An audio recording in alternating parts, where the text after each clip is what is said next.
Praise the Lord. Hallelujah. Mancherial Ramakrishnapuram ప్రాంతంలో చుట్టుపక్కల ప్రాంతాల్లో దేవుని సేవ బలంగా చేయించిన దైవజనులు మన మధ్యలో ఉన్నారు. మాస్టర్ రమేష్ గారు దేవుని యొక్క వాక్యాన్ని అందించడానికి మన మధ్యకు వచ్చి ఉన్నారు. ఈ సమయాన్ని ఆలస్యం చేయకుండా దైవజనులకు ఇవ్వాలని ఈ సమయాన్ని ఇష్టపడుతున్నాను. పాస్టమ్మ గారు కూడా మన మధ్య ఉంటే చాలా సంతోషం. అని కూడా నా నిండు వందనాలు. హల్లెలూయా. ఈ సమయంలో దేవుని యొక్క వాక్యం వారు అందిస్తారు. చక్కగా అటు ఇటు తిరక్కండి, దేవుని సన్నిధిలో చక్కగా కూర్చోండి. వాక్యం అయిపోయిన తర్వాత ఎవరైనా కదలాలి. ప్రార్థన చేసుకుని అయిపోయిన తర్వాతే మీరు మీ పనులు ఏదైనా సరే ముందు ఏదైనా ముగించుకోవాలి. పనులు ఏమైనా ఉంటే ప్రియులారా, దేవుని సన్నిధిలో కూర్చున్న తర్వాత కదలొద్దు. ఫోన్ వచ్చిందని బయటికి వెళ్ళకండి. ఫోన్లని బంద్ చేసేసేయండి. యేసయ్య మాట కంటే ఏది ముఖ్యం కాదు మనకి. ఆమేన్. హల్లెలూయా. దేవుని వాక్యాన్ని విందాం. దైవజనులకి సమయం ఇస్తుండే కదా, చప్పట్లు కొడుతూ దేవుని నామాన్ని కనపరుస్తూ మనకి సమయాన్ని మనం ఇద్దాం. Praise the lord.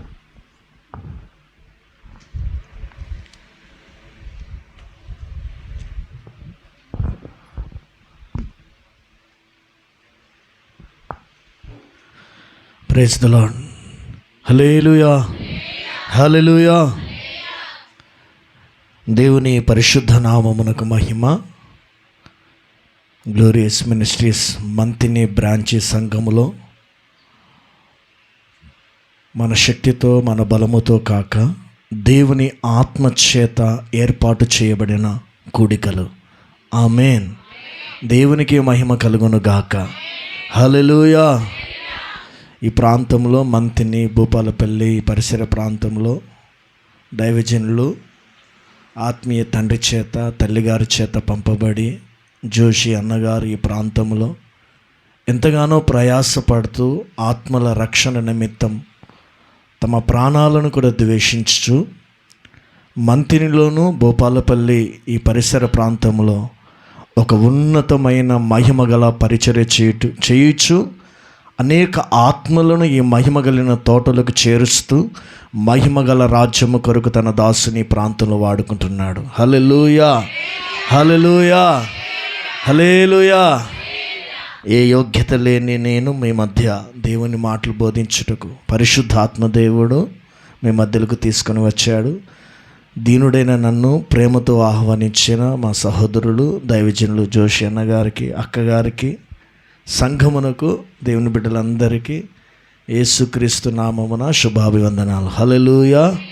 పరిశుద్ధాత్మ దేవుడు మనతో మాట్లాడును గాక. ఆమేన్. ఇది ప్రారంభ కూడిక. ఇంకా 5 కూడికలు మీ మధ్యలో ఉన్నాయి.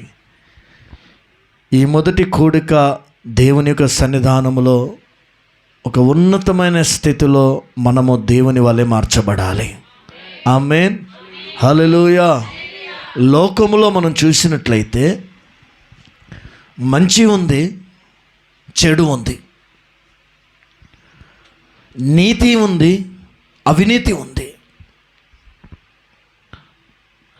లోకములో వెలుగుంది, చీకటి ఉంది. మంచి చెయ్యువారు మనుషులు లోకములో ఉన్నారు, చెడు చెయ్యువారు మనుషులు కూడా లోకములో మనకు తారసపడతా ఉంటారు. లోకములో ఎలాగా మంచి స్థితి ఉందో, చెడు స్థితి ఎలాగ దాచబడి ఉందో, లోకములో నుండి, లోక క్రియలలో నుండి, లోక స్థితిలో నుండి వేరు చెయ్యబడిన దేవుని సంఘములో కూడా మంచి వారు ఉన్నారు, చెడు వారు కూడా ఉన్నారు. శరీర సంబంధులు సంఘములో ఉంటారు, ఆత్మ సంబంధులు కూడా సంఘములో ఉంటారు. రక్షింపబడిన వారే, మారు మనసు పొందిన వారే, బాప్తిజాన్ని పొందిన వారే వెలుగు సంబంధులు ఉన్నారు, చీకటి సంబంధులు ఉన్నారు. యజమానుడు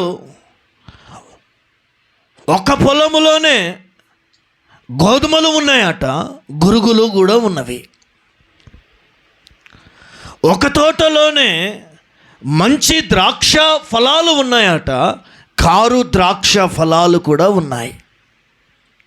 అయితే ఈ దినం పరిశుద్ధాత్మ దేవుడు మనతో మాట్లాడుచున్నది, జీవము కలిగిన దేవుని సంఘములో జనులు ఎలా ప్రవర్తించాలి. ఆమేన్, హల్లెలూయా.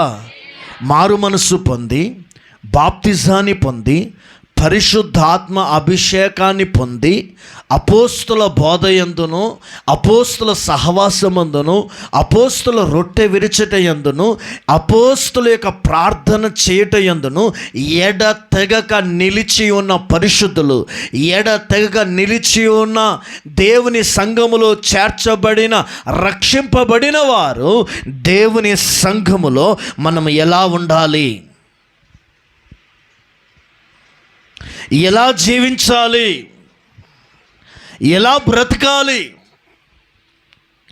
ఎలా ఉంటే దేవునికి ఇష్టమైనది, ఎలా జీవిస్తే దేవునికి మహిమ కలుగుతుంది, ఎలా దేవుని సంఘములో నడుస్తే వారు దేవుని చేత ఆశీర్వదించబడతారు.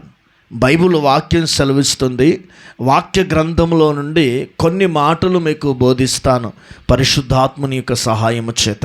బైబిల్లో రాయబడిన మాట తెలుసండి, లోకములో శరీర సంబంధులు ఉండినట్లుగా ఆత్మ సంబంధులు కూడా సంఘములో ఉంటారు. అయితే మనము దేవుని సన్నిధిలో రక్షింపబడిన నాటి నుండి రేపు ప్రభు వచ్చు దినం వరకు, లేక ప్రభు రాకడ దినం వరకు, లేక మనము దేవుని రాజ్యములో చేర్చబడే వరకు దేవుని సంఘములో, దేవుని సన్నిధిలో మనం ఆత్మ సంబంధులైన మనుషుల వలె మనము దేవుని మందిరములో ప్రవర్తించాలి. హల్లెలూయా, హల్లెలూయా, హల్లెలూయా. ఆత్మ సంబంధుల వలె మనం ఉండాలి. ఆత్మ సంబంధుల వలె మనం నడవాలి. ఆత్మ సంబంధుల వలె మనం జీవించాలి. ఆత్మ సంబంధుల వలె మనం ప్రవర్తించాలి. అయితే ఆత్మ సంబంధులు ఎలాగుంటారు, ఆత్మ సంబంధుల జీవితం ఎలాగుంటుంది అని వాక్య గ్రంథంలోని మనం కొన్ని మాటలు మనం చూసినట్లయితే బైబిల్ వాక్యం సెలవిస్తుంది. చదువుదాము. రోమాపత్రిక 8వ అధ్యాయం 5వ వచనం.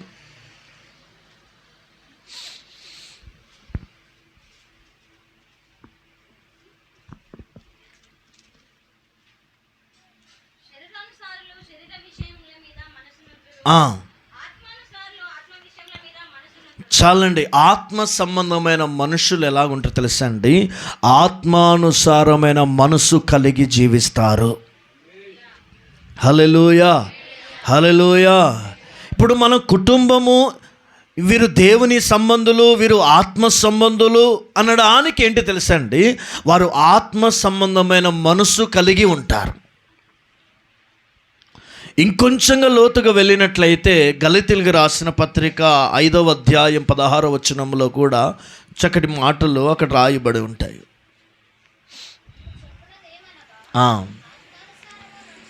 ఆత్మానుసారంగా నడుచుకుని వారు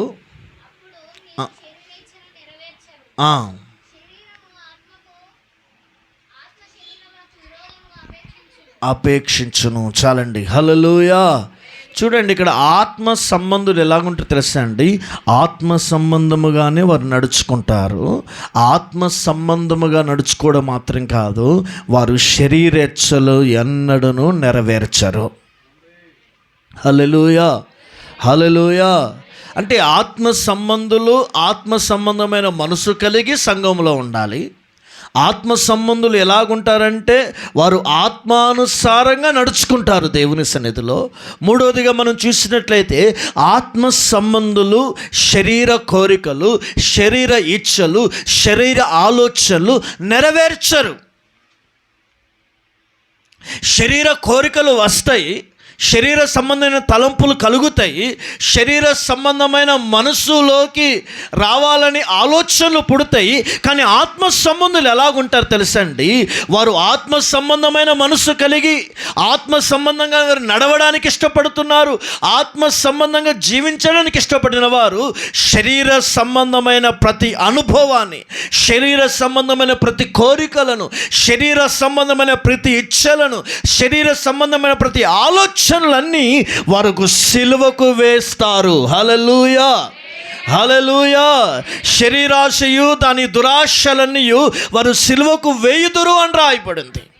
ఈ దినమును సంఘములో నీ కుటుంబము, మన కుటుంబాలు, మన పిల్లలు, మన భర్త, లేక మన భార్య, మన ఫ్యామిలీ దేవుని సంఘములో ధనవంతులుగా ఉండడము, గొప్పవారుగా ఉండడం, జ్ఞానవంతులుగా ఉండడము, తెలివిమంతులుగా ఉండడము, మంచి ఒక ఉన్నత స్థాయిలో ఉండడం కాదండి. నువ్వు సంఘములో, ఈ మహిమ కలిగిన తోటలో, ఈ మహిమ కలిగిన సంఘములో, ఈ మహిమ కలిగిన సేవకుల సహవాసములో మన జీవితం ఎలా ఉండాలో తెలుసా అండి? ఆత్మ సంబంధులుగా ఉండాలి. ఈ మనోహరమైన ఉపవాస పండుగలో ఆ మనోహరమైన దీవెనలతో మన ఇల్లు నింపబడాలంటే ఆత్మ సంబంధంగా ఉండడం, ఆత్మ సంబంధమైన కార్యాలు చేయడానికి ఇష్టపడు. ఈ లోకంలో బోధలు కూడా ఎలాగున్నాయండి? లోకంలో చూస్తే శరీర సంబంధమైన వాటిని ఆశ పెడుతూ, శరీర సంబంధమైన బోధలు, శరీర సంబంధమైన ఉపదేశాలు, శరీర సంబంధంగా ప్రజలను ఆకర్షించుకోవడము, శరీర సంబంధంగా ప్రజలను సహవాసంలో స్థిరపరచడం, ఇది అనేక విధాలుగా ఇలాంటి ఉపదేశాలు లోకములో, సమాజంలో విస్తరించి ఉన్నాయి. కానీ మన ఆత్మీయ తండ్రి, మన ఆత్మీయ తల్లి, మన సేవకులు మనకు నేర్పించిన ఉపదేశం ఒకటే: ప్రతి మనుష్యుడు ఇదిగో సంపూర్ణుడిగా క్రీస్తు ఎదుట నిలబడాలి. ఆమేన్, హల్లెలూయా. సంఘము రేపు క్రీస్తు ఎదుట నిలబడాలి, రేపు క్రీస్తు సన్నిధిలో ఉండాలి, రేపు క్రీస్తు సముఖములో ఉండాలి. ఇది నీ దర్శనంగా మారాలి, ఇది నీ ప్రకటనగా మారాలి, ఇది నీ ఉద్దేశంగా మారాలి, ఇది నీ ఆశగా మారాలి. అలా మారాలంటే మనమందరము ఒక ఆత్మ సంబంధమైన గుంపుగా మార్చబడుట కొరకే దైవజనులు ప్రేరేపించబడి ఆత్మచేత ఈ పండుగలు మీ కొరకు ఏర్పాటు చేయబడ్డాయింది. హల్లెలూయా, హల్లెలూయా. శరీర సంబంధంగానే మీరు ఆశీర్వదించబడడం మాత్రమే కాదు, ఆత్మ సంబంధంగా ఒక ఉన్నత స్థితిలోకి మీరు రావాలి, ఒక ఉన్నతమైన కోణములోకి మీరు రావాలని ఆ ప్రగాఢమైన ఉద్దేశముతో ఈ కూడికలు ఏర్పాటు చేయబడ్డాయి. తండ్రి దర్శనము సంఘములో సంపూర్ణంగా నెరవేర్చబడుటే మన మినిస్ట్రీ యొక్క దర్శనమైంది. ఆ దర్శనము సేవకుల మట్టుకే కాకుండా విశ్వాసులైన మీలో కూడా ఆ దర్శనం స్థిరపడునుగాక. హల్లెలూయా, హల్లెలూయా. అయితే కొంచెం లోతుగా వెళ్దాం. ఈ వ్యక్తి, ఈ సిస్టరు, ఈ బ్రదరు సంఘానికి వస్తున్నారు, క్రమముగా సంఘానికి వస్తున్నారు. అయితే సంఘానికి వస్తున్న విశ్వాసులందరూ ఆత్మ సంబంధులేనా? ఎలా గుర్తుపడతావు? ఆత్మ సంబంధమైన విశ్వాసి అని ఏ విధంగా నీకు తెలుస్తుంది? ఏ విధంగా నిర్ధారణ అవుతుంది? 10th క్లాసు పాస్ అయ్యాడు అని అంటే 10th క్లాస్ రిజల్ట్ను బట్టి మనం చెప్పగలుగుతాం. అలాగనే ఒక విశ్వాసి ఆత్మ సంబంధమైన మనుష్యుడు ఆత్మ సంబంధంగా నడుచుచున్నాడు అంటే అతనిలో కొన్ని లక్షణాలు కనబడాలి. హల్లెలూయా, హల్లెలూయా. ఎప్పుడైతే ఆ లక్షణాలు కలిగిన వాడై ఉంటాడో అతడు దేవుని సన్నిధిలో ఆత్మ సంబంధమైన మనసు కలిగిన వాడై నడుస్తున్నాడు. హల్లెలూయా. చాలా ప్రాముఖ్యమైన కొన్ని విషయాలు చెప్తాను.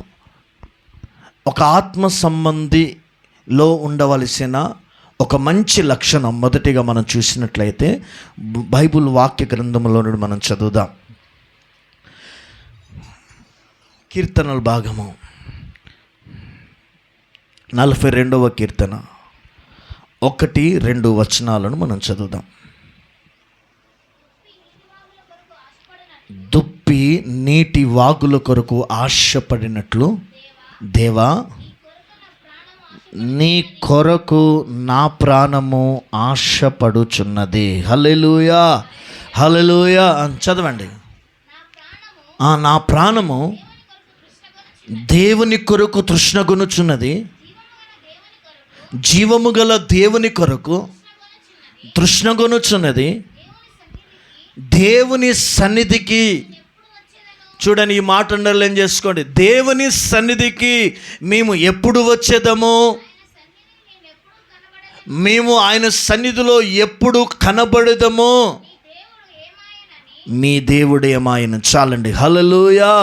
చూడండి, ఒక ఆత్మ సంబంధి అయిన వ్యక్తిలో ఉండవలసిన మొదటి లక్షణం, ఒక ఆత్మ సంబంధమైన వ్యక్తిలో కనబడే ఒక మంచి లక్షణం ఏంటి తెలుసండి? మొదట అక్కడ రాయబడిన తెలుసండి, మేము జీవము గల దేవుని సన్నిధిలో ఎప్పుడు కనబడుదుమో. హల్లెలూయా, హల్లెలూయా. దేవుని సన్నిధిలో కనబడాలి, దేవుని సన్నిధిలో ఆయన ముఖ దర్శనం చేయాలి, దేవుని సన్నిధిలో మేము నివసించాలి, దేవుని సన్నిధిలో మేము ఉండాలని ఒక తృష్ణ, ఒక వాంఛ. దుప్పి అరణ్యములో నీటి వాగుల కొరకు ఆశపడినట్లుగా ఒక ఆత్మ సంబంధి దేవుని సన్నిధిలో ఉండాలని, దేవుని సన్నిధిలో గడపాలని, దేవుని సన్నిధిలో ఉండు జీవము గల దేవునిని దర్శించాలని అతడు తృష్ణ కలిగి ఉంటాడు. హల్లెలూయా, హల్లెలూయా. ఏమయ్యా నీ ఆశ, ఏమయ్యా నీ కోరిక అని ఆత్మ సంబంధిని నువ్వు అడిగినట్లయితే డబ్బు సంపాదించడం కాదయ్యా, అందంగా ఉండడం కాదయ్యా, బలము కలిగి ఉండడం కావయ్యా, ఈ పేరు ప్రఖ్యాతలు కాదు. ఫస్ట్ నా ఆశ, నా కోరిక, నా దర్శనం, నా ప్రకటన జీవము గల దేవుని సన్నిధిలో నా కుటుంబం కనబడాలి. హల్లెలూయా. జీవము గల దేవుని సన్నిధిలో నా పిల్లలు కనబడాలి. వారు ఆత్మ సంబంధి, ఆత్మ సంబంధి. బైబిల్లో చూసినట్లయితే దావీదును దేవుడు గొర్రెల దొడ్డిలో నుండి తీసి, ఒక గొర్రెల కాపరి ఉన్న దావీదును దేవుడు ఇశ్రాయేలుకు రాజుగా దేవుడు ఆశీర్వదించాడు. ఒక ఉన్నత స్థితిలో దేవుడు దావీదును దేవుడు ఏర్పాటు చేశాడు, ఘనపరిచాడు, గొప్ప చేశాడు.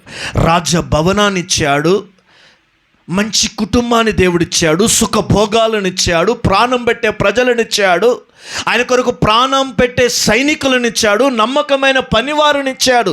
ఇవన్నీ కలిగి ఉన్న దావీదు దగ్గరికి వెళ్ళి నువ్వు అడిగినట్లయితే ఆయన గుండె చప్పుడు, ఆయన నోటి నుండి వస్తున్న మాటను తెలుసండి, ఎక్కడ నివాసం చేస్తావు దావీదు, ఎక్కడ ఉంటావు దావీదు అని నువ్వు అడిగినట్లయితే దావీదు అంటున్న మాట తెలుసండి, రాజభవనంలో ఉండడం కాదయ్యా, ఇదిగో నేను ఎల్లప్పుడూ చిరకాలం నా దేవుని మందిరంలో నివాసము చేయాలని నేను కోరుచున్నాను. హల్లెలూయా, హల్లెలూయా. అది మాత్రం కాదు, దావీదు తన కుటుంబం విషయములు కూడా ప్రార్థన చేస్తున్నాడు. ప్రభువా, నా కుటుంబము నిత్యము నీ సన్నిధిలో ఉండినట్లుగా నా కుటుంబాన్ని దీవించు. ఆమేన్, హల్లెలూయా. నేను మాత్రమే నీ సన్నిధిలో ఉండడం కాదయ్యా, నా కుటుంబం నీ సన్నిధిలో ఉండాలి, నా పిల్లలు నీ సన్నిధిలో ఉండాలి, నా భార్య నీ సన్నిధిలో ఉండాలి, నా పనివారు నీ సన్నిధిలో ఉండాలి, నాకు సంబంధించిన ప్రతి ఒక్కరూ నీ సన్నిధిలో ఉండాలని ఒక ఉన్నతమైన ప్రార్థన చేయించున్నాడు. అంటే ఒక ఆత్మ సంబంధికి ఉండవలసిన కోరిక ఇది. ఒక ఆత్మ సంబంధి కలిగి ఉండవలసిన వాంఛ ఇది. దేవుని సన్నిధిలో ఉండాలి, దేవుని సన్నిధిలో ఉండాలి. కోరాహు తప్పు చేశాడు దేవుని ఎదుట. ఏం తప్పు చేశాడు కోరాహు? దైవ సేవకులకును దేవునికి ఏం చేశాడు? విరోధంగా తప్పు చేశాడు. మోషే అహరోనే సేవ చేయాలా, మేము సేవ చేయొద్దా అనని దేవుని సేవకులకు విరోధంగా పొరపాటు చేసినప్పుడు దేవుని కోపం రగులుకొని కోరాహుని ఏం చేసింది తెలుసా అండి? భూమి నెరవిరిసి భూమి మింగేసింది. మింగేసినప్పుడు అతని సంబంధులు, అతని కుమారులు ఆ ఉగ్రత నుండి తప్పించుకోవడానికి దేవుని గుడారములోకి ప్రవేశించారట. హల్లెలూయా, హల్లెలూయా. అప్పుడు ఆ గుడారములో నివాసం చేస్తున్నప్పుడు ఇది కోరాహు కుమారులు అంటున్నారు, ప్రభువా, భక్తిహీనుల గుడారములో నివసించుట కంటేను దేవా నీ మందిర ద్వారముల నొద్ద ఉండుట నాకు ఇష్టము. హల్లెలూయా, హల్లెలూయా. ఈ దినమున మనమందరికీ ఆ ప్రకటన కలిగి ఉండాలి. దేవుని సన్నిధిలో ఉండాలి. దేవుని సన్నిధికి ఎందుకు రావాలి తెలుసా అండి? లోకములో డబ్బు దొరుకుతుందా? బంగారం దొరుకుతుందా? అన్నీ దొరుకుతాయి. లోకములో దొరకనిది దేవుని సన్నిధిలో నీకు దొరుకుతుంది. ఏంటిదయ్యా దేవుని లోకములో నీకు దొరకని సమాధానం, లోకములో దొరకని సంతోషం, లోకములో దొరకని నెమ్మది, లోకములో దొరకని క్షేమము ఆయన సన్నిధిలో ఉన్నది. హల్లెలూయా, హల్లెలూయా. హతల్య నుండి కాపాడుకోవడానికి యోవాషుని ఇదిగో దేవుని మందిరములో దాచారు. కాపుదల ఉంది దేవుని సన్నిధిలో, క్షేమం ఉంది దేవుని సన్నిధిలో, నెమ్మది ఉంది. లోకములో లేని నెమ్మది. నీ ఇంటిలో నెమ్మది కావాలా, నీ కుటుంబంలో నెమ్మది కావాలా, సమాధానం కావాలా, శాంతిగా బ్రతకాలా, ఉన్న స్థితిలోనే ఆనందంగా నువ్వు జీవించాలా, ఇవన్నీ నీకు రావాలంటే నువ్వు దేవుని సన్నిధిలో కనబడు. దేవుని సన్నిధిలో కనబడు. నీకున్న 10,000 జీతము నెలంతా సంతోషంగా నువ్వు ఖర్చు పెట్టి జీవించాలని కుటుంబం పోషింపబడాలా, నువ్వు దేవుని సన్నిధిలో కనబడు. నా దేవుడు ఏం చేస్తారో తెలుసండి, ఆయన సన్నిధికి వచ్చిన ప్రతి వారికి ఏ మేలు చెయ్యక మానడు. హల్లెలూయా, హల్లెలూయా. అందుకే ఆయన సన్నిధిలోనే మనం కనబడుదుము గాక. ఆమేన్. ఆయన గుడారములో మనం జీవిస్తాం. ఇది ఆత్మ సంబంధికి ఉండవలసిన మొదటి లక్షణం. అపోస్తలుడైన పౌలు హెబ్రీ సంఘముతో కూడా అంటున్నాడు, ఆ దినము సమీపించుచున్న కొలది. ఏ దినము? ప్రభు రాకడ దినములు సమీపించుచున్న కొలది, ప్రభు రెండవ రాకడ సమీపించుచున్న కొలది దేవుని ప్రజలు ఎక్కడుండాలి? దేవుని ప్రజలు ఏం చేయాలంటే సమాజంగా మరి ఎక్కువగా కూడుకొనుటకు ఒకరిని ఒకరు మిమ్ములు మీరే ప్రోత్సాహపరుచుకొని సమకూర్చబడాలట. హల్లెలూయా, హల్లెలూయా. ఈ దినమున ఆ కృప కలిగి ఉండాలి దేవుని బిడ్డలారా. ఆయన సన్నిధికి వస్తే, ఆయన సంఘములో నువ్వు జీవిస్తే, ఆయన సన్నిధిలో ఉంటే ప్రార్థన ఉంటుంది. ఆయన సన్నిధికి వస్తే నువ్వు వాక్యం వింటావు, వాక్యం చేత బలపడతావు. ఆయన సన్నిధిలో ఆరాధన ఉంటుంది, పాటలు ఉంటాయి. ఆరాధిస్తూ పాటలు పాడుతున్నప్పుడు, ఆ దైవ సన్నిధిని అనుభవిస్తున్నప్పుడు ఒక తెలియని నెమ్మది, ప్రశాంతత, స్వస్థత, ఆరోగ్యం, క్షేమం సమస్తము ఆయన సన్నిధిలో నువ్వు అనుభవిస్తావు. హల్లెలూయా, హల్లెలూయా. ఎవరైతే, అందుకే బైబిల్ రాయబడింది, రేఖాబీయులు కట్టండి, బైబిల్ రాయబడింది, దేవుని సన్నిధిలో నిలుచు భాగ్యమును దేవుడు వారికి ఇచ్చాడట. ఆమేన్, ఆమేన్. ఈ లోకంలో ఎవ్వరికి లేని భాగ్యం దేవుని బిడ్డలారా, మనం దేవుని సన్నిధిలో గడిపే భాగ్యం మనకిచ్చాడు. ఎందుకంటే రేపు పరలోకపు సన్నిధిలో మనం నివసించాలంటే, ఆ పరలోకపు సన్నిధిలోకి మనం ప్రవేశించాలంటే, భూమి మీద దేవుడు మనకు అనుగ్రహింపబడిన జీవము కలిగిన దేవుని సంఘమనబడుతున్న సన్నిధిలో మనము కనబడాలని ఒక ఆత్మ సంబంధమైన మనుషుని వలె మనం ప్రవర్తించుదుముగాక. హల్లెలూయా, హల్లెలూయా. ఒకవేళ ఇప్పటికైనా నువ్వు దేవుని నిర్లక్ష్యం చేస్తే, ఆ నిర్లక్ష్యాన్ని మానుకొని ఒకరి వైపు చూడకు. ఒకరు ముళ్ళ చెట్టు అయితేంది, ఒకడు బలురకసి చెట్లు అయింది, ఒకరు తుప్పు చెట్టు అయితేంది. దావీదు అంటున్నాడు, నేనైతే నా దేవుని సన్నిధిలో, నా దేవుని మందిరములో పచ్చని ఒలీవ మొక్క వలె ఉండాలని నీవు ఉన్నతమైన ప్రకటన కలిగి జీవించుదువుగాక. హల్లెలూయా. నీ కుటుంబం ఉండాలి, నీ పిల్లలు ఉండాలి, నీ భార్య ఉండాలి, నీ భర్త ఉండాలి, నీ ఫ్యామిలీ ఉండాలి, ఇంకా నీ ఇంటికి బంధువులు వస్తే కూడా వారు కూడా నీ సన్నిధిలో ఉండాలి. కాబట్టి మీరు దేవుని సన్నిధిలో ఉంటేనే క్షేమం. హల్లెలూయా, హల్లెలూయా. అందుకే ఆత్మ సంబంధం ఏం చేస్తారు తెలుసండి, ఆయన సన్నిధిలో ఎప్పుడు కనబడుతున్నా, ఆయన సన్నిధిలో ఎప్పుడు నేను నివసిస్తానా అని పరిగెత్తుతాడట అండి, పరిగెత్తుతాడట. ఆ కృపను మనం కలిగి ఉందుముగాక. ఆమేన్. హల్లెలూయా. మరో మాట చెప్తాను, ఆత్మ సంబంధులు ఉండవలసిన లక్షణం. చదవండి తెస్సలోనికి రాసిన మొదటి పత్రిక. అపోస్తలుడైన పౌలు తెస్సలోనికి రాసిన మొదటి పత్రిక 4వ అధ్యాయం 7వ వచనం.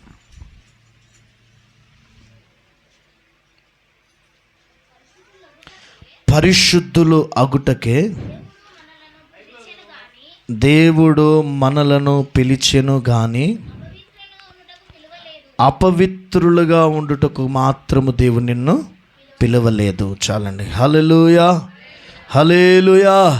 ఒక ఆత్మ సంబంధిలో ఉండవలసిన రెండవ అనుభవం అంటే తెలుసా అండి, దేవుడట మనందరినీ, ఒకప్పుడు చీకటిలో ఉన్న మనల్ని తన ఆశ్చర్యకరమైన వెలుగుతో దేవుడు మనల్ని దర్శించి అపరాధముల చేతను పాపముల చేతను చచ్చిన వారమై ఉండగా క్రీస్తు రక్తము చేత మన పాపాలు శుద్ధీకరించి క్రీస్తు చేత మనం బ్రతికించింది ఎందుకు తెలుసండి, మనము పరిశుద్ధులుగా ఉండుట కొరకు.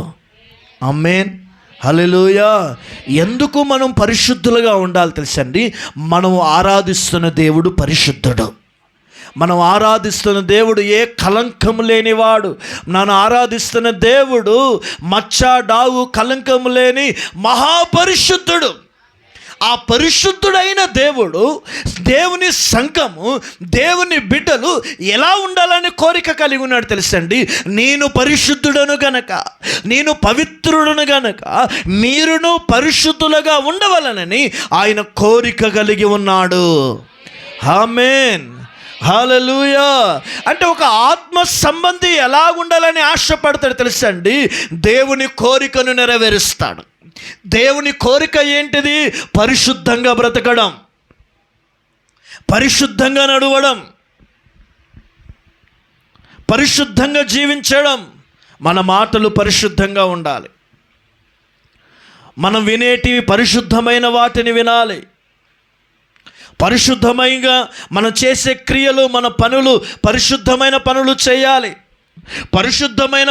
పరిశుద్ధమైన దగ్గరికే మనం ఆ మార్గంలో నడవడానికి ఇష్టపడాలి. మన ప్రాణ ఆత్మ శరీరాలు ఇహలోక మాలిన్యతను అంటకూడనట్లుగా పరిశుద్ధంగా బ్రతకడానికి సిద్ధపడాలి.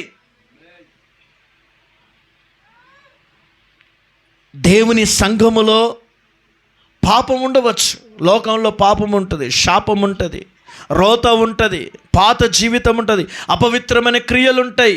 ఇవన్నిటికీ నువ్వు అంటకుండునట్లుగా నువ్వు పరిశుద్ధంగా నువ్వు బ్రతకాలి. హల్లెలూయా, హల్లెలూయా, హల్లెలూయా, హల్లెలూయా. ఈ దినమున పావురం సంఘమట పావురంతో పోల్చాడట దేవుడు. పావురాన్ని మీరు ఒకసారి ఆలోచన చేస్తే మురికి నీళ్ళ చేత అది ఏమన్నా స్నానం చేస్తుందా? మురికి నీళ్ళ దగ్గరికి వెళ్ళొద్దా? వెళ్ళదు. ఆ నీళ్ళు ఎలా ఉండాలంటే స్వచ్ఛముగా ఉండాలి. ఫ్రెష్గా ఉన్న వాటర్లోనే పావురం స్నానం చేస్తుందటండి. అంటే చూడండి, సంఘాన్ని కూడా దేవుడు దేంతో పోల్చాడు తెలుసండి, ఒక పరిశుద్ధమైన పావురంతో పోల్చబడాడు. ఆమేన్. హల్లెలూయా. అంటే సంఘము కూడా, మనము కూడా దేవుని యొక్క సన్నిధిలో పరిశుద్ధంగా బ్రతకాలి. పరిశుద్ధతను మనం కోల్పోతే, వినండి, మనం పరిశుద్ధతను కోల్పోతే, పరిశుద్ధత మనం విడిచినట్లయితే, పరిశుద్ధత లేకుండా మనం బ్రతికినట్లయితే దేవుని ఆత్మ, దేవుని కృప మనను ఎడబాస్తదన్న సంగతిని మర్చిపోవద్దు. విశ్వాసులైన మీరైనా, సేవకునైనా నేనైనా, రక్షింపబడిన క్రైస్తవుడు ఎవరైనా తాను పరిశుద్ధంగా బ్రతుకుతేనే, పరిశుద్ధంగా నడుస్తేనే, పరిశుద్ధంగా జీవిస్తేనే అతని కొరకు పరలోకపు తలుపులు తెరవబడతాయి. హల్లెలూయా, హల్లెలూయా. అందుకే పరిశుద్ధత పట్ల ఒక ప్రధానమైన దర్శనం కలిగి బ్రతకాలి. ఆమేన్, ఆమేన్. బైబిల్లో కొంతమంది తమ పరిశుద్ధతను కాపాడుకున్నారు కాబట్టే ఆ పరిశుద్ధత దేవుడు వారిని గొప్ప చేసిందటండి. యోసేపు జీవితంలో తన అన్నల మధ్యలో జీవిస్తున్నప్పుడు, తన తండ్రి ఇంటిలో నివాసం చేస్తున్నప్పుడు తన అన్నలు ఎలాంటి వారు తెలుసని తండ్రి, చెడు కార్యములు చేయవారటండి. ఏం చేసేవారు? చెడు కార్యాలు చేసేవారు. ఆ చెడు కార్యం చేయు వారి మధ్యలో, తన అన్నల మధ్యలో ఉన్నా కూడా యోసేపు ఒక్క దినము కూడా తండ్రిని దుఃఖపెట్టే చెడు కార్యము చెయ్యని వ్యక్తి, పరిశుద్ధతను కాపాడుకున్న వ్యక్తి. అది మాత్రం కాదు, అతడు గుంటలో తోయబడి ఇస్మాయిల్ చేత అమ్మివేయబడి పొతిఫర్ ఇంట్లో ఐగుప్తు దేశంలో ఉన్నప్పుడు కూడా పొతిఫర్ యొక్క భార్య అతని విషయములో అనేక విధాలుగా శోధించి పాపములో పడగొట్టడానికి మాటి మాటికి అతను మాట్లాడి పాపములో పడగొట్టి పరిశుద్ధతలో నుండి దేవునికి దూరం చేయాలని చూసిన కూడా ఒక సమయమున పొతిఫరి భార్యతోటి యోసేపు అంటున్న మాట తెలుసండి, అమ్మో ఇంత గొప్ప దుష్కార్యమును నేను చేతునా అని దేవుని భయము కలిగి ఆ పాపపు క్రియల నుండి, ఆ పాపపు ఆలోచన నుండి, ఆ పాపపు మనిషి నుండి అతడు పారిపోయి తన పరిశుద్ధతను కాపాడుకున్నాడు. హల్లెలూయా, హల్లెలూయా. నిందలు అనుభవించడానికి ఇష్టపడ్డాడు కానీ పరిశుద్ధతను పోగొట్టుకోలేదు. చెరసాలలో వేయబడి ఇనుప సంఖ్యలో బాధలు అనుభవించడానికి ఇష్టపడ్డాడు కానీ పరిశుద్ధతను పోగొట్టుకోలేదు. మనుషులందరూ చూసి అనేక విధాలుగా అబండలు వేయడానికి, ఆ నిందల అవమానాలు అనుభవించడానికి ఇష్టపడ్డాడు కానీ పరిశుద్ధతను పోగొట్టుకోలేదు. ఈ దినం ఒక చక్కటి మాట చెప్తే వినండి. చెరసాలలో వేయబడిన యోసేపు ఒక మాట అంటాడు. యోసేపు ఏమంటే తెలుసా అండి, ఇదిగో నేను ఏ తప్పు చెయ్యకయే ఈ చెరసాలలో వేయబడ్డాను. ఏ తప్పు చెయ్యకయే. ఈ దినమున నీ మనస్సాక్షి నీకు తెలియాలండి. ఎదుటివారు కాదండి, నీ మనస్సాక్షి, నీ హృదయం, నీ ఆలోచన, నువ్వు పరిశుద్ధంగా ఉన్నావా, నీతిగా ఉన్నావా, పవిత్రంగా బ్రతుకుతున్నావా అనే నీ మనస్సాక్షి నీ మీద నేరారోపణ చేయకూడదు. మనుషులు కాదు నీకు నిందలు వేయడం. ఫస్ట్ నీ మనస్సాక్షి, నీ హృదయం, నీ మనసు, నేను తప్పు చేయట్లేదు, నీ పాపం చేయట్లేదు, నీ అపవిత్రంగా నడవట్లేదు అనే పరిశుద్ధతను కలిగి ఉండాలి. ఆమేన్, హల్లెలూయా. ఇదేంటిది, సెల్ ఫోనా? ఇక్కడ వివాహమైన వారు ఉన్నారు, అందరూ ఉన్నారా? హల్లెలూయా. ఈ సెల్ ఫోనే కదా. నిశ్చయంగా ఈ సెల్ ఫోన్ నువ్వు ఎవరైనా నీకు ఫోన్ చేసినప్పుడు నీ భార్య దగ్గర లౌడ్ స్పీకర్ పెట్టి మాట్లాడేంత దమ్ము నీలో ఉందా? భార్యకు తెలియకుండా, భర్తకు తెలియకుండా, ఎలాంటి సీక్రెట్లు లేకుండా, ఎలాంటి రహస్యాలు లేకుండా ఒకవేళ నీవు ఉండినట్లయితే అది నిజంగా అది పరిశుద్ధమైన కుటుంబము. హల్లెలూయా. ఒకవేళ భర్తకు తెలియకుండా సీక్రెట్లు మెయింటైన్ చేస్తే, భార్యకు తెలియకుండా సీక్రెట్లు మెయింటైన్ చేస్తే ఆ కొంప దయ్యాల కొంపగా మారుతుంది.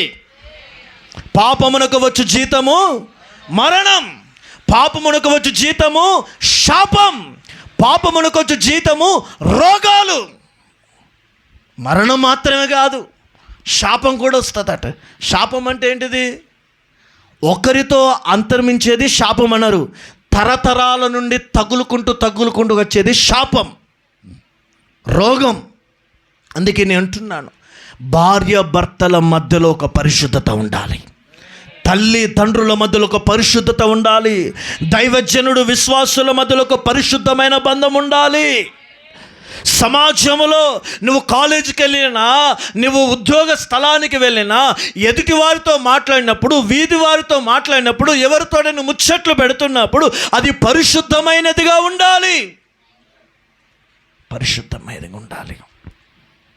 యోసేపు నిందలు అనుభవించడానికి ఇష్టపడ్డాడు కానీ పరిశుద్ధతను కాపాడుకున్నందుకు ఎక్కడ నిందలు అనుభవించాడో, ఎక్కడ అవమానం పొందాడో, ఎక్కడ చెరసాలలో వేయబడ్డాడో, ఏ దేశానికి అమ్మివేయబడ్డాడో ఆ దేశములోనే నా దేవుడు ఒక ప్రధానమంత్రిగా దీవించాడు. హల్లెలూయా, హల్లెలూయా, హల్లెలూయా.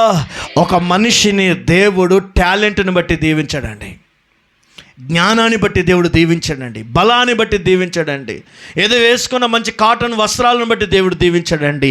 హృదయములో ఉంటున్న పరిశుద్ధతను బట్టి మాత్రమే. హల్లెలూయా, హల్లెలూయా, హల్లెలూయా.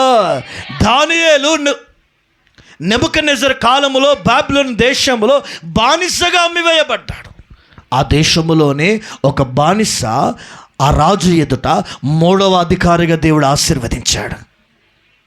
కారణం, రాజు తినుచున్న భోజనము తినకూడదని, తను అపవిత్రపరచుకొనకూడదని అతడు ఉద్దేశించి తన పరిశుద్ధతను కాపాడుకొనినందువలన దేవుడు అతన్ని ఆశీర్వదించాడు.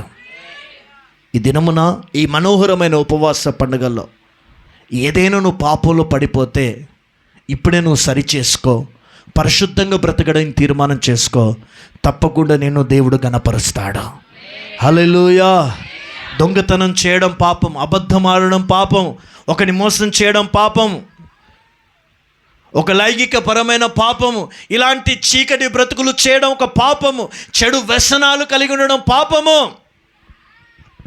అపవిత్రమైన మార్గాలలో నడవడం, అపవిత్రమైన కార్యాలు చేయడం, అపవిత్రమైన చిత్రాలు చూసి చీకటి బ్రతుకులో నడవడం, ఈ పాపపు క్రియలు ఈ మలినమైన క్రియల చేత ఒకవేళ నువ్వు ఈ స్థలములో ఉండినట్లయితే పరిశుద్ధాత్మ దేవునితో మాట్లాడుతున్నాడు. నువ్వు ఆశీర్వదించబడకుండా, నీ ప్రార్థన దేవుడు వినకుండా, నీవు ఏ పనులు చేసినా ఆ పనులు ఫెయిల్ అవ్వడానికి గల కారణం ఏంటంటే నీవు చేసిన పాపములు, దోషములు నువ్వు ఆశీర్వదింపబడకుండా, నీవు దీవించబడకుండా అవి అడ్డుగా ఉన్నాయి. ఈ అడ్డుగా ఉన్న వాటి అయిన పాపము క్రియలు నువ్వు తొలగించుకొని పరిశుద్ధంగా బ్రతుకుతే నువ్వు చేసే ప్రార్థన క్షణములో దేవుని సన్నిధికి చేరుతుంది. హల్లెలూయా. నీవు చేసే చేతుల కష్టార్జితము అది 100 దీవించబడుతుంది. పరిశుద్ధంగా బ్రతకండి అమ్మా, పరిశుద్ధంగా నడవండి.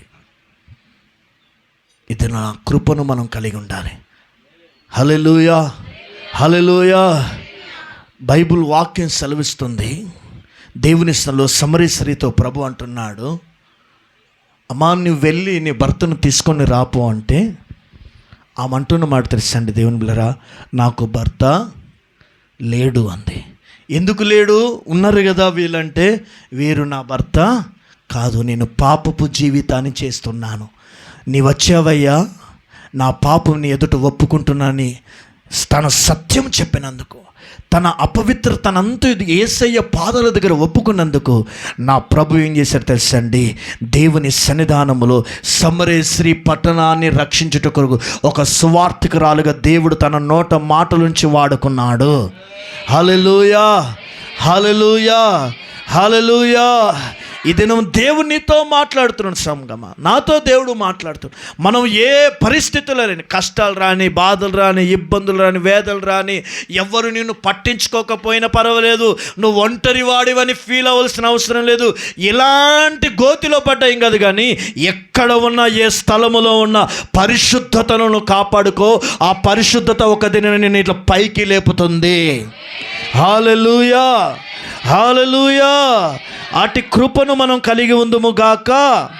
ఆమేన్.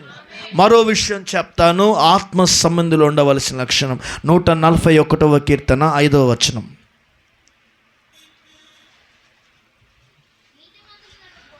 నీతిమంతుడు కొట్టుటయు నాకు ఉపకారము, వారు నన్ను గద్దించుట నాకు తైలాభిషేకం. చాలండి.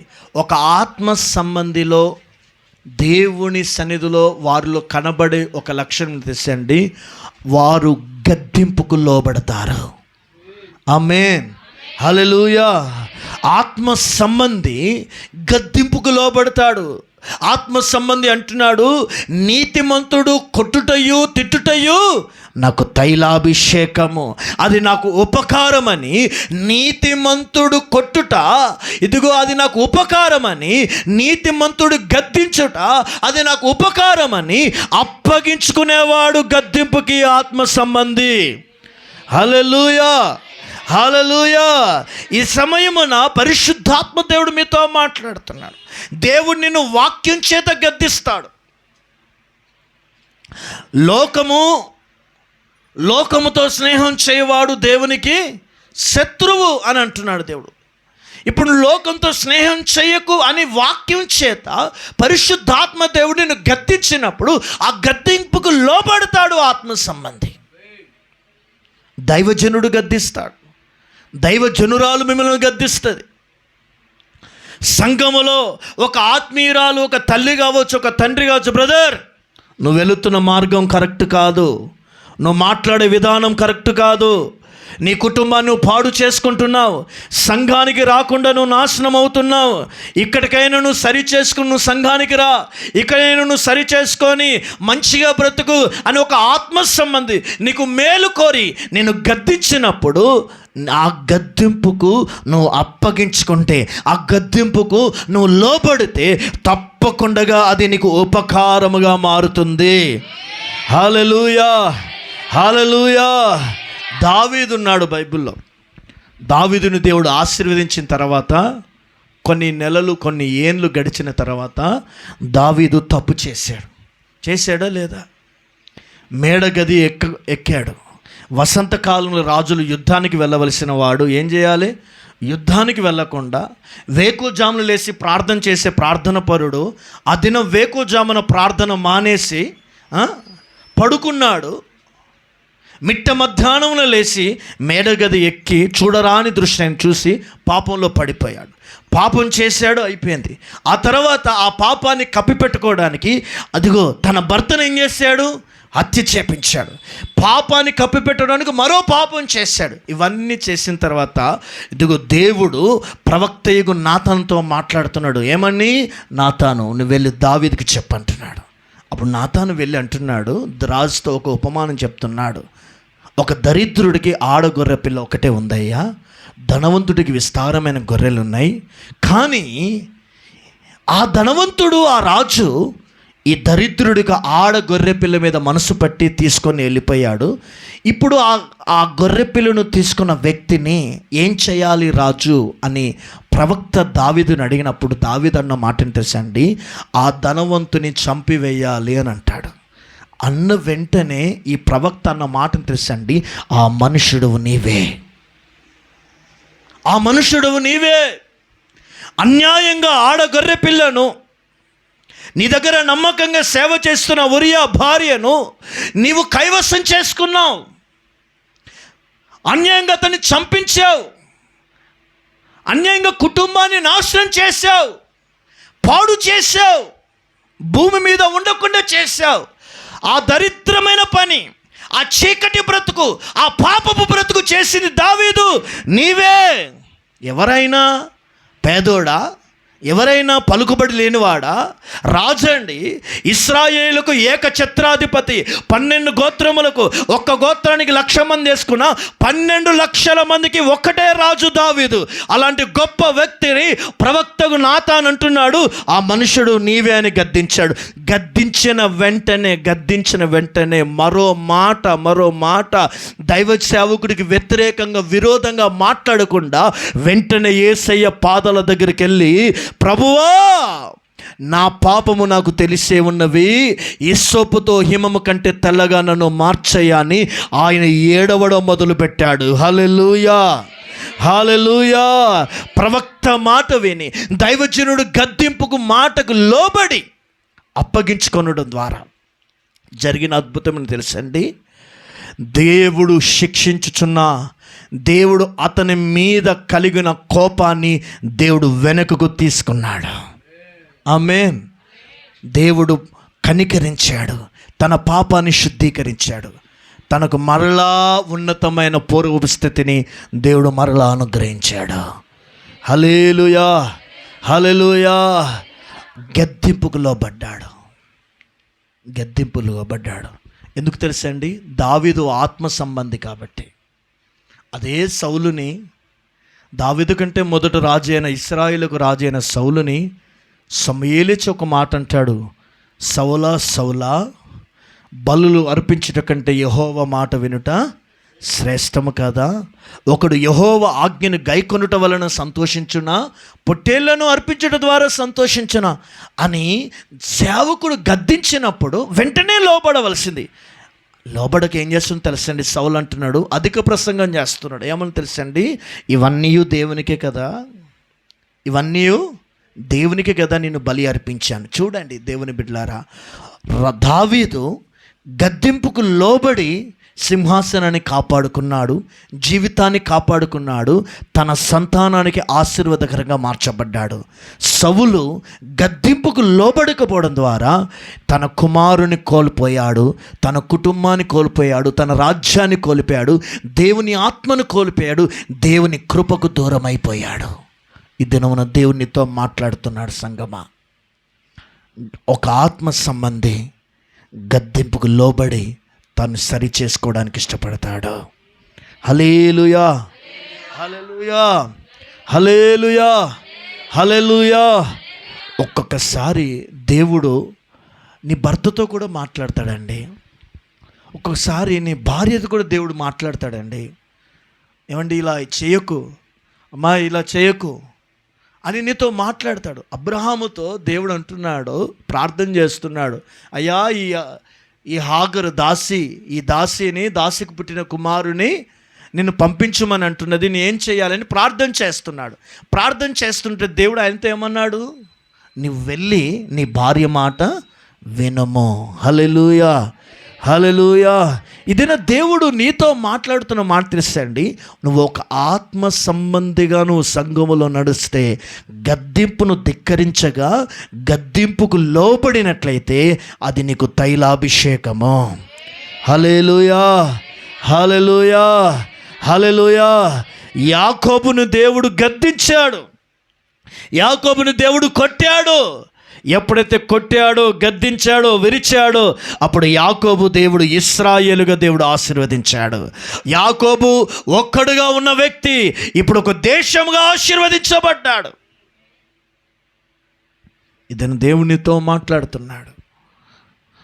మోషేను దేవుడు 40 సంవత్సరాలు గొర్రెల మధ్యలో పెట్టి అరణ్యములో దేవుడు విరిచాడు, గద్దించాడు. దేవుడు ఆ తదుపరి ఆ అప్పగించుకున్న వాళ్ళ వల్ల అలా సరిచేసుకోవడం ద్వారా ఇదిగో ప్రధాన కాపరిగా, ఇశ్రాయేలులకు మొదటి కాపరిగా, మొదటి నాయకుడిగా మోషేను దేవుడు వాడుకున్నాడు. హల్లెలూయా, హల్లెలూయా. ఆత్మ సంబంధంగానే ఉండాలి. సంఘంలో ఎలా ఉండాలండి? ఒకవేళ సేవకుడు వాక్యంతో గద్దిస్తే నువ్వేం చేయాలి? వాక్యంతో కాకుండా డైరెక్ట్గా నేను గద్దిస్తే నువ్వేం చేయాలి? లోబడాలి.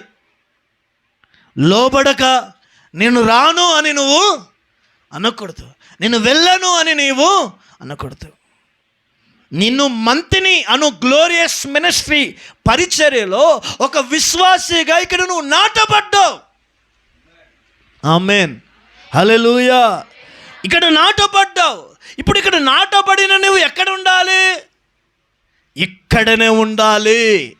హల్లెలూయా. ఇక్కడే నువ్వు చావాలి, ఇక్కడే నువ్వు బ్రతకాలి, ఇక్కడే నీ సేవకుని చేత సమస్తము నీకు జరిగించబడాలి.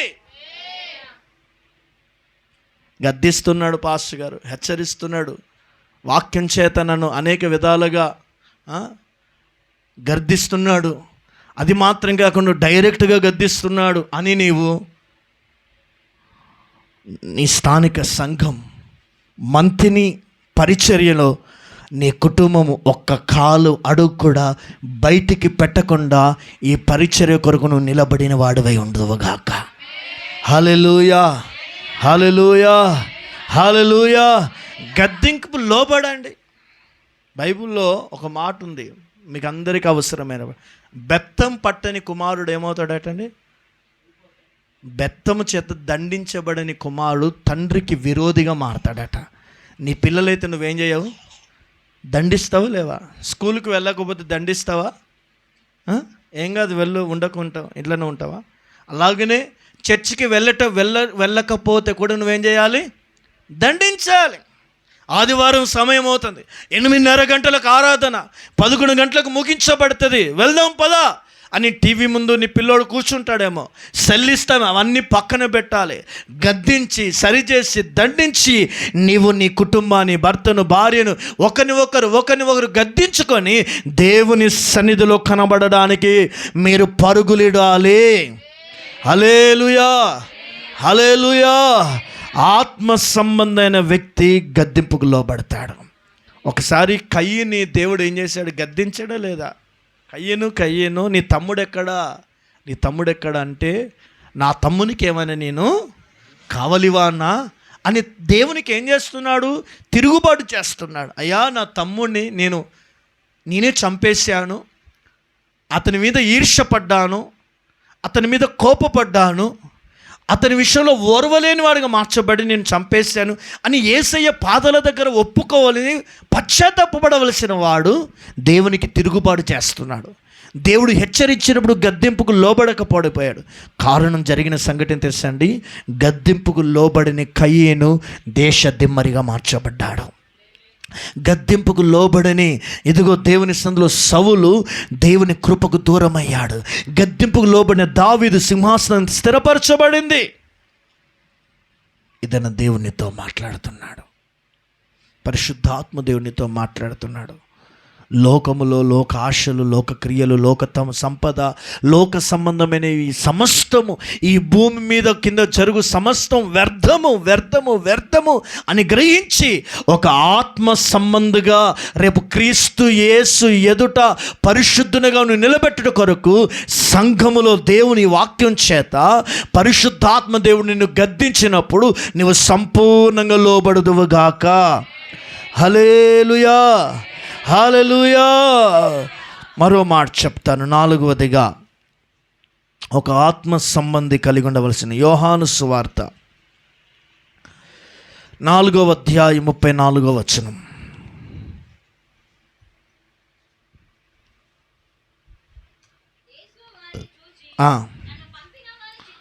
నన్ను పంపిన చిత్తము నెరవేర్చుటయు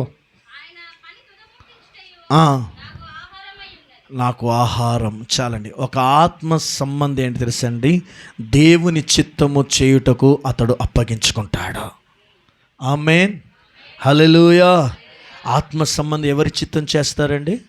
దేవుని చిత్తం చేస్తాడు. దేవుని చిత్తం ప్రకారంగా నడుస్తాడు. యేసయ్యని ఎవరి చిత్తం చేశాడు? తండ్రి చిత్తం చేశాడు. ఆయన అంటున్నాడు, దేవుని బిడ్డలారా, యేసయ్య అంటున్నాడు, తండ్రి నువ్వు ఈ లోకమునకు నన్ను గురించి గ్రంథపు చుట్టలో నువ్వు ఏమి రాసి ఉంచావో ఇదిగో నేను దాన్ని చేయుటకు, నీ చిత్తము చేయుట కొరకు నేను ఈ లోకానికి వచ్చి తినే. హల్లెలూయా, హల్లెలూయా. ఈ భూమి మీద నువ్వు పిండముగా రూపింపబడక మునుపే దేవుడు నీ పట్ల ఒక దేవుని చిత్తము కలిగి ఉన్నాడు. నీ కుటుంబం పట్ల దేవుడు ఒక చిత్తాన్ని కలిగి ఉన్నాడు. నీ పిల్లల పట్ల దేవుడు ఒక ప్రణాళిక కలిగి ఉన్నాడు. ఆ ఉద్దేశములను నెరవేర్చే వ్యక్తిగా ఒక ఆత్మ సంబంధిగా మనం నడవాలి. హల్లెలూయా, హల్లెలూయా. అపోస్తలుడైన పౌలు గారు అంటున్నారు, దేవుని బిడ్డలారా, నాకు కలిగిన దర్శనమునకు నేను ఎన్నడూను అవిధేయుడను కాను. నాకు ఒక దర్శనం కలిగింది. నా పట్ల దేవుడు ఒక ఆలోచన కలిగి ఉన్నాడు. నా పట్ల దేవుడు ఒక చిత్తం కలిగి ఉన్నాడు. అపోస్తలుడైన పౌలు పట్ల దేవుని యొక్క చిత్తం ఏంటిది?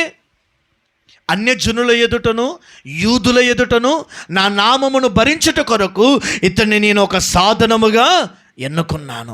కనుకయే అపోస్తలుడైన పౌలు గారు తను పిలిచిన పిలుపుకు, తన ఏర్పాటుకు, ఆ దైవ చిత్తానికి అప్పగించుకున్న వ్యక్తి.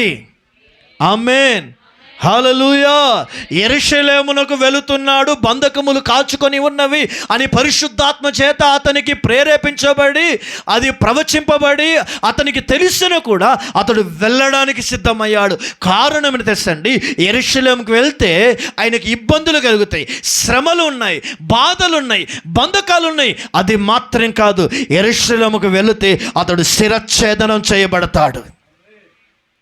ఇవన్నీ తెలిసి కూడా అది తండ్రి చిత్తమని అప్పగించుకున్నాడు అపోస్తలుడైన పౌలు గారు. ఈ దినమున దేవునితో మాట్లాడుతున్నాడు. దేవుని చిత్తము చేసే వ్యక్తులుగా మనం ఉండాలి. ఎందుకు తెలుసండి? యోహాను రాసిన మొదటి పత్రికలో ఒక మాట ఉంటుంది, తండ్రి చిత్తము చెయ్యువాడు నిరంతరము నిలచును. హల్లెలూయా, హల్లెలూయా. తండ్రి చిత్తము చెయ్యువాడే నిరంతరం నిలుస్తుంది. ఇది మన ఇంట్లో దేవుని చిత్తం జరగాలి, మన పిల్లల మధ్యలో దేవుని చిత్తం జరగాలి. మనము దేవుని చిత్త ప్రకారంగా నడిచినట్లయితే దేవుడు ఒక ఉన్నత స్థితిలో దేవుడు మనల్ని ఆశీర్వదిస్తాడు. ఆమేన్, హల్లెలూయా, హల్లెలూయా, హల్లెలూయా. అందరూ చెప్దాం హల్లెలూయా, హల్లెలూయా. అబ్రహామును పట్ల దేవుని చిత్తం ఒకటి ఉంది. ఏంటిది? అబ్రహాం పట్ల దేవుని చిత్తం తెలిసిన దేవుని బిడ్డలారా, అబ్రహాములో నుండి సర్వశక్తి గల యేసు ప్రభు ఈ లోకానికి రావడం దేవుని చిత్తం. కనుకయే అబ్రహాము నుండి ఇస్సాకు, ఇస్సాకు నుండి యాకోబు, యాకోబు నుండి ఇశ్రాయేలీలు, ఇశ్రాయేలీలో నుండి యూదా, యూదా ఆ యూదాలో నుండి దావీదు, దావీదులో నుండి యేసుక్రీస్తు ఈ లోకమునకు వచ్చాడు. హల్లెలూయా, హల్లెలూయా. అంటే దేవుని చిత్తం మనం చేద్దామండి. నువ్వు దేవుని చిత్తం తీసి పక్కకు పెడితే మనం ఆశీర్వదించబడం, మనం దీవించబడం. మోషే పట్ల దేవుని చిత్తం ఒకటే, ఇశ్రాయేలు ప్రజలను ఐగుప్తు దేశంలో నుండి విడిపించుటకు దేవుడు అతన్ని ఎన్నుకున్నాడు.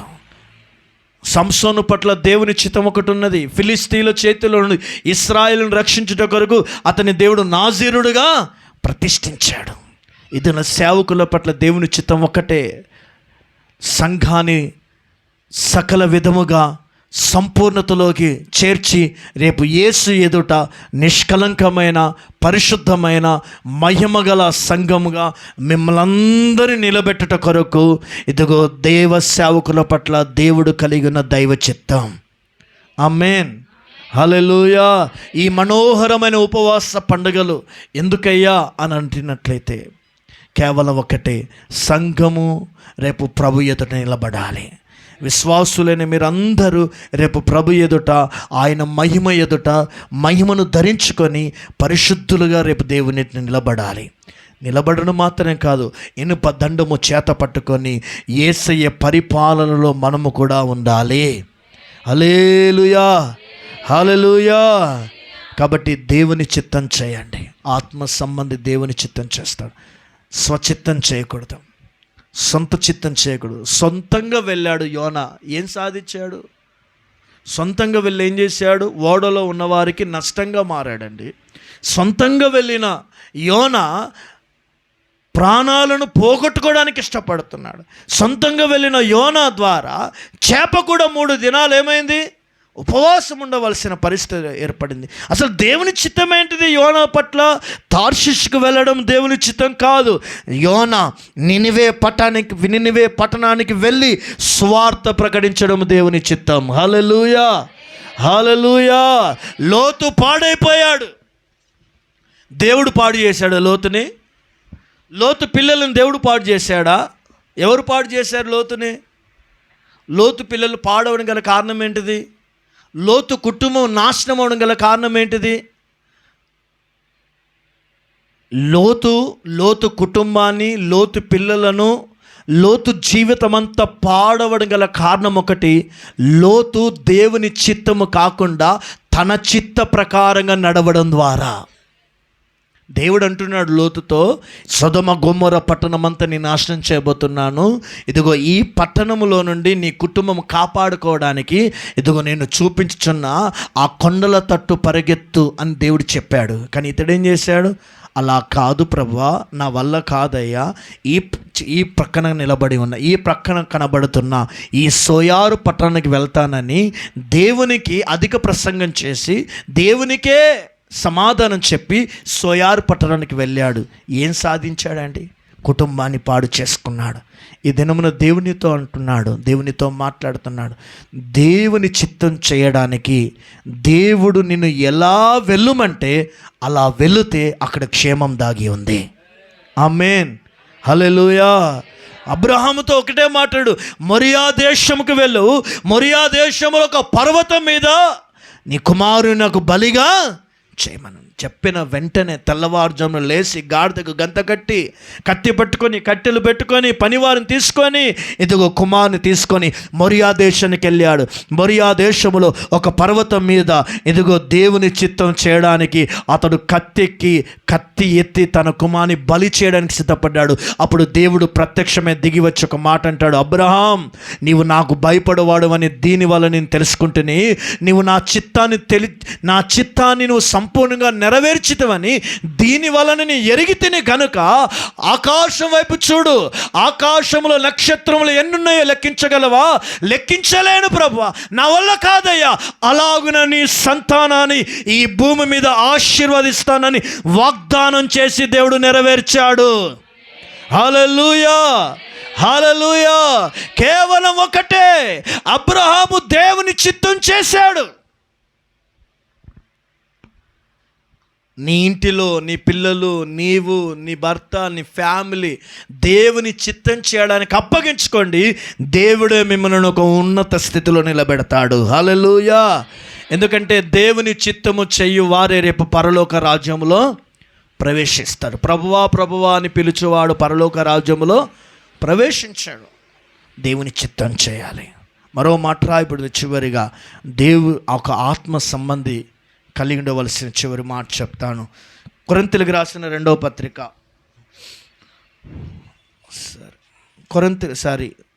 కొరింథీయులకు రాసిన 1వ పత్రిక 2వ అధ్యాయం 5వ వాక్యం.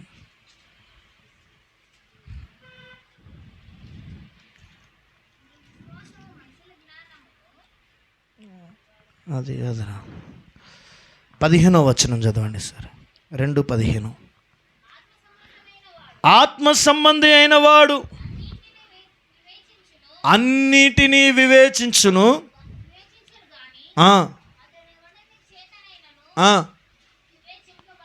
చాలండి. ఆత్మ సంబంధి ఎలా ఉంటుంది తెలుసండి? అన్నిటిని ఏం చేస్తాడండి? వివేచిస్తాడు. నువ్వు సంఘములో నువ్వు ఎలాగుండాలో తెలుసండి? ఆత్మ సంబంధివి అయితే సమాజములో నువ్వు అన్నిటినీ వివేచిస్తావు. హల్లెలూయా, హల్లెలూయా. ఏది నాణ్యమైనదో ఏది నాణ్యం కానిదో నువ్వు వివేచించాలి. ఏది మంచో ఏది చెడో వివేచిస్తాడు. ఏది క్షేమకరమైనదో ఏది క్షేమానికి కరమైనదో వివేచిస్తాడు. ఏది మేలుకరమైనదో ఏది కీడుకరమైనదో వివేచిస్తాడు. వివేచించాలి. బైబిల్లో శిష్యులతో ఒక మాట అంటాడు దేవుడు. ఏమంటాడు తెలుసా అండి? పావురం వలె మీరు నిష్కపటం కలిగి ఉండుడి, పాముల వలె మీరు ఎలా ఉండాలండి? వివేకము కలిగి ఉండుండి. హల్లెలూయా. పాము ఏం చేస్తుంది? వివేకం కలిగి ఉంటుంది. వివేకం కలిగి ఉంటుంది. చిన్న శబ్దం వచ్చిన వెంటనే ఏం చేస్తుంది? నాకు ప్రమాదం పొంచి ఉన్నదాన్ని అక్కడికి వెళ్ళి పారిపోవడానికి ఇష్టపడుతుంది. ఇదిలా సంఘములో లోకములో కూడా అనేక బోధలు ఉన్నాయండి దేవుని బిడ్డలారా. ఈ మంతినిలోనే కావచ్చు, అనేక బోధలు ఉంటాయి, అనేక ఉపదేశాలు ఉన్నాయి, అనేక మంది సేవకులు కనబడతారు, అనేక మంది విశ్వాసులు మీరు కనబడతారు.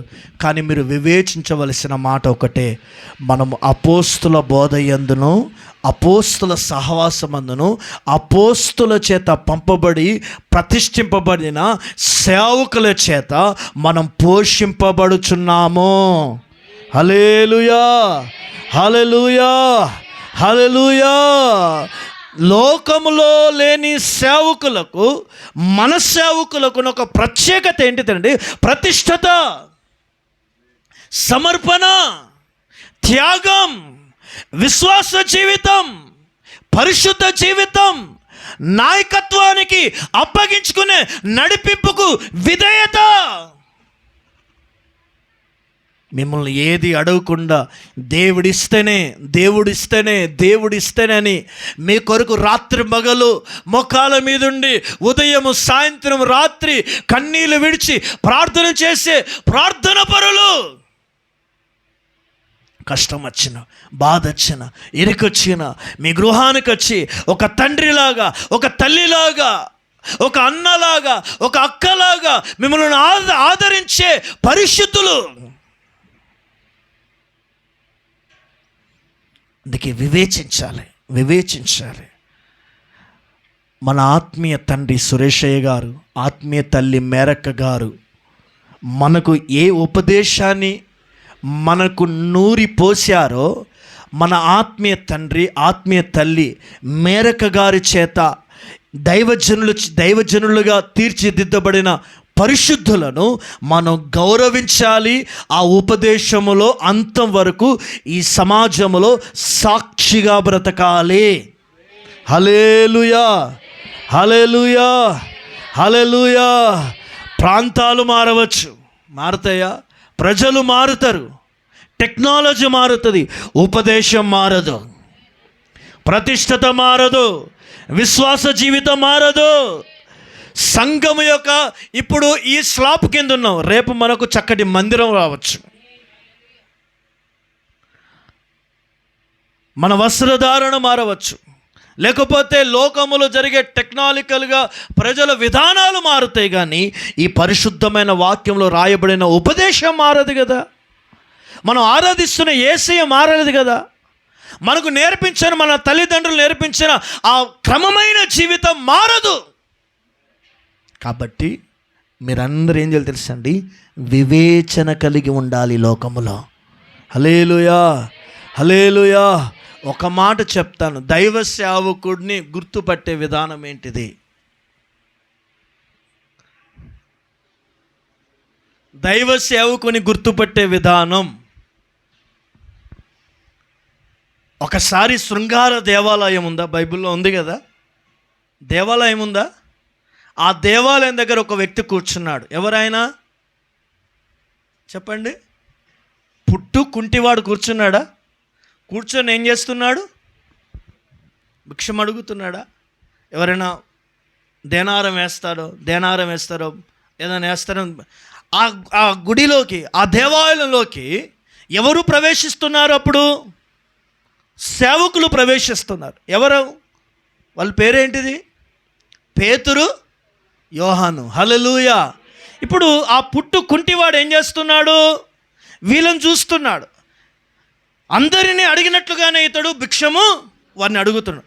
ఇప్పుడు సేవకులు వాడున్న చోటికి వచ్చి, అయ్యా నాకు కూడా కొంచెం ఏదైనా సాయం చేయరా అని అన్నప్పుడు వాళ్ళన్న మాటని తెలుసండి. దేవుని బిడ్డారా, సేవకులు అన్న మాట తెలుసండి, మా దగ్గర నువ్వు ఆశించినట్లుగా దేనారాలు లేవు, మా దగ్గర నువ్వు ఆశించినట్లుగా బంగారము లేదు, నీవు మా దగ్గర ఆశించినట్లుగా వెండి బంగారము మా దగ్గర లేదు. మేము కలిగి ఉన్న యేసు నామమున పుట్టుకుంటివాడ దిగ్గున లేచి నడుదువుగాక అన్న వెంటనే దిగ్గున లేచి నడిచాడు. చప్పట్లు కూడా దేవుని స్తుతిస్తాం. హల్లెలూయా. నడవడం మాత్రం కాదు, మెట్లెక్కి పరుగుతున్నాడు. పరిగెత్తడం మాత్రమే కాదు, స్తుతిస్తున్నాడు. హల్లెలూయా. సేవకులను గుర్తుపట్టే విధానం ఒకటే, వాళ్ళ దగ్గర వెండి బంగారములు లేవు. ఏముంది వాళ్ళ దగ్గర? యేసు క్రీస్తు అనే నామము, పరిశుద్ధాత్మ అభిషేకము. హల్లెలూయా, హల్లెలూయా. ఇప్పుడు మా దగ్గర ఉన్నాయా? మీ దగ్గర ఉన్నాయా? లేవు కదా. ఉన్నాయి. సేవకుల విషయంలో చెప్తున్నాను. ప్రతిష్ఠింపబడిన సేవకులు మీ చేతులు ఇదిగో మీ తలల మీద చేయబెడితే ఆ అభిషేకం ద్వారా ఏం జరుగుతుంది తెలుసండి? మీ కుటుంబంలో కట్లు తెంపబడతాయి, మీ కుటుంబంలో శాపం తప్పబడుతుంది. మీ పిల్లలకు వివాహాలు జరగట్లేదు బాధపడతారా? ఈ ప్రతిష్ఠింపబడిన సేవకులు ఒక చిన్న ప్రార్థన చేస్తే చాలు, వెంటనే సంబంధం కుదురుతుంది. ఆమేన్.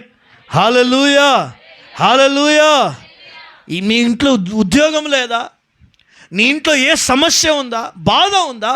ప్రతిష్ఠింపబడిన దైవజనులు తండ్రి చేత, తల్లి చేత ఈ మంతిని ప్రాంతానికి పంపబడి తమ ప్రాణాలను సహా ద్వేషించుకొని ప్రతిష్ఠించుకొని సేవ చేస్తున్న సేవకుడు, సేవకురాలు, ఇదిగో దేవుడు మీకు ఇచ్చిన ఒక వరం, దేవుడు మీకు ఇచ్చిన కృపావరం. ఈ వరం, ఈ కృపావరం మీరు కాపాడుకుంటూ భద్రపరుచుకుంటూ ఆ హస్తానిక్షేపణ ప్రతిష్ఠింపబడిన సేవకుల యొక్క హస్తం మీ మీద పడగానే దేవుని కార్యం, ఆ మహిమ మీ మీదకి దిగి వస్తుంది. హల్లెలూయా, హల్లెలూయా. అందుకే సమాజంలో ఉన్న సేవకులకు మనకును, లోకములో ఉన్న సేవకులకును మన సేవకు ఒక ప్రత్యేకత ఉంది. మన పరిచర్య ఒక జ్యువెలరీ షాపు లాంటిది. మన పరిచర్య కూరగాయల కొట్ల లాంటిది కాదు. కూరగాయలు ఈరోజు చాలా ఉంటాయి. జ్యువెలరీ షాపు అవి కొద్దిగా ఉన్నా కూడా మీరు నాణ్యమైన విశ్వాసులు. ఆమేన్, ఆమేన్. మీరు సజీవమైన రాళ్ళు, దేవుని కొరకు ఒక ఆత్మ సంబంధమైన మందిరంగా కట్టబడుచున్న, అపోస్తుల ఉపదేశము చేత మకటము, అపోస్తుల బోధ చేత కట్టబడుచున్న ప్రార్థన పరులు మీరు, ప్రతిష్ఠింపబడిన వారు మీరు, అభిషేకాన్ని పొందిన వారు మీరు, తండ్రి చేత, ఉగ్గుపాలు చేత, ఇప్పుడు దైవజనుల చేత, దేవుని వాక్యం చేత కట్టబడుచున్న పరిశుద్ధులు కనుక మీరు ఆత్మ సంబంధుల వలె అన్నిటినీ వివేచించిన వారై ఈ మహిమ కలిగిన తోటలోకి నాటబడిన పరిశుద్ధులు. హల్లెలూయా, హల్లెలూయా. కనుక మనము మన బ్రతికినంత కాలం, మనం జీవించినంత కాలం ఈ లోకములో ఒక ఆత్మ సంబంధమైన వ్యక్తులుగా నడిచి, ఒక ఆత్మ సంబంధముగా మనం జీవించి, రేపు ఆత్మ సంబంధులుగా దేవుని రాజ్యంలో ప్రవేశించుదుముగాక. ఆమేన్, హల్లెలూయా. ఆత్మ సంబంధం ఎలా ఉంటాడండి? మొదటి పాయింట్ ఏంటిది? దేవుని సన్నిధిలో ఉంటాడు. రెండవది పరిశుద్ధత కలిగి ఉంటాడు. మూడవది పరిశుద్ధుల గద్దింపుకు లోబడతాడు. నాలుగవది దేవుని చిత్తానికి నెరవేరుస్తాడు. ఐదవది అన్నిటినీ వివేచించి ఉపదేశములో నిలబడతాడు. ఆమేన్. నిశ్చయముగా దేవుడు అటి కృప మనందరికీ దయచేయునుగాక. ఆమేన్. మన సంఘ బిడ్డలందరినీ ఆత్మ సంబంధులుగా దేవుడు దీవించి పరలోక సంబంధమైన ప్రతి ఆశీర్వాదాలతో దీవించునుగాక. నిశ్చయముగా మంతిని, మన పరిచర్యని ఈ ప్రాంతంలో బహుగా విస్తరింపచేయునుగాక. దైవజనుని, దైవజనురాలుని ఈ ప్రాంతంలో వేవేల ఆత్మలకు తల్లిదండ్రులుగా ప్రభువు ఆశీర్వదించి వాడుకొనుగాక. ఒక జీవము గల దేవుని సంఘము కొరకు చక్కటి మందిర స్థలాన్ని దేవుడు అనుగ్రహించునుగాక. ఆమేన్.